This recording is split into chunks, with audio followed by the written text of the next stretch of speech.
All right. Hi, I'm Ricky. I am one half of the tender trainers. So we train subcontractors on how to tender effectively. So basically, our goal is to help you make this process as simple and successful as possible so you can win those bigger contracts with less stress. I try and do this on a regular basis. So yeah, feel free, jump on, ask me a question or DM me a question. I'm here to answer. All right, let's get into it. So this week, the topic that I've chosen to discuss is around understanding the contract before signing it. So in particular, what can happen if you blindly sign the contract, right? So I'm also going to talk about a real life example from a job that I worked on. So I'm going to give you a real life example.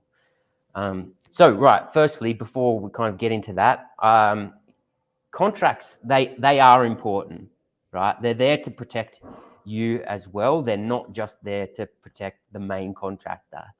There's going to be clauses in there on how you can get out of the contract, how you need to submit a variation, how you get paid, your payment terms, and also things like what will happen if you don't get paid from the main contractor. Critically as well, it's going to state what you need to deliver, i.e. your scope of works, right? So everyone should understand it. I believe this should be on both sides, main contractor and subcontractor side. Everyone should understand the contract. And also you should be making sure that you're aligned with the contract as well. So for example, if the contract says that you are to notify the client of a potential variation in writing within 10 days of becoming aware of it, I'd be doing exactly that, right? I'd be writing to them and telling them wherever variation. You don't need to submit your price. You just need to tell them, give them warning, basically, hence the term early warning. Unfortunately, what you're also bound to come across is a contract put in front of you with some unfair clauses, some terms that you might not have been aware of when you were pricing and considering the job in your estimate, etc. So what is super important with contracts is you need to make sure that the contract reflects how you price the job. So what do I mean by that? Well, if you've assumed the client will provide you with power and you've excluded it from your price as a result because they're going to provide it for you, you need to make sure that the contract does not say that you will provide power, right? If it does, you should not be signing it. So don't sign it if the contract says that you're going to do something that you haven't included in your price. The signed contract is going to supersede all preceding items, conversations, emails that happened in the tender period. And this is going to include your list of AQ&Es that you submitted with your price that says that you've excluded the power, right? That the main contractor, we assume that the main contractor will provide power. Now, you're obligated to deliver the scope in the contract for the contract sum. So they need to talk to each other. It's really important. The contract in this example needs to say that the client will provide the power. Right, so hopefully that's clear. I'm going to give you an example now. On a job, I worked as a QS for a large main contractor. I was sitting in a commercial role. I'm not actually a QS, I'm a project manager, but I do put on a QS hat sometimes. So this was about a year ago on a real live major project. The subcontractor had excluded something from their price in their tender.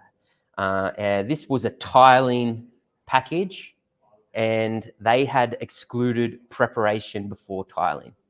So they had excluded preparation before tiling, assuming that it would be done by someone else. Now, the main contractor put into the contract, they still put it in, even though the subcontractor had excluded it, that the subcontractor was to prepare the substrate before tiling. So in the contract, the scope was for the subcontractor to prepare before tiling. Now, the subcontractor director, they blindly signed the contract. They didn't review it properly. They just got put in front of him and he signed it. So they signed up to doing the preparation for the substrate for their price, which excluded the works. So subcontract said they're going to do it. Their price did not include it. Now, basically, they are obligated to do what the contract scope says for the contract sum. So they were contractually bound to do it.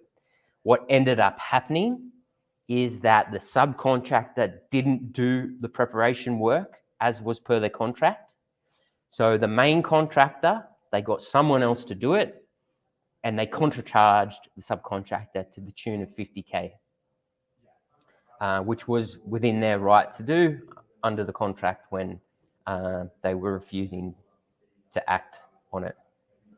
So yeah, blindly signing the contract, signing up to something that you didn't include in the price, $50K contracharge. Now, don't get me wrong. I think the main contractor did a dirty to this subcontractor. I don't think that they were fair in putting that in the contract. I'm not sure why they did that, whether it was ignorance or on purpose. But regardless, it was a dirty thing to do. But the subby should never have signed the contract as well. They should have found that and they should have said, you need to take that out, and had that discussion before signing. So when we work with clients, making them strong companies, understanding what you've signed up to and pushing back on these unfair items, this is a really important step, right? In summary, never blindly sign the contract. We need to make sure that the contract is correct and the contract scope aligns with the price scope, i.e., what you've priced. And when it's not, we need to push back. So getting this right, it's a huge leg up to a profitable and a smooth job. All right, yeah, that's it for today. Thanks for joining me. Stay tuned, I'll cover another impactful tendering topic. We also have some live training sessions that are free that you can jump on as well. So have a look at our posts and the like for that. We call it Tender Talk. We cover different tendering topics. If you want to jump on a live scenario with Eve and I, yeah, sign up to that. Yeah, thank you, and I'll see you again soon.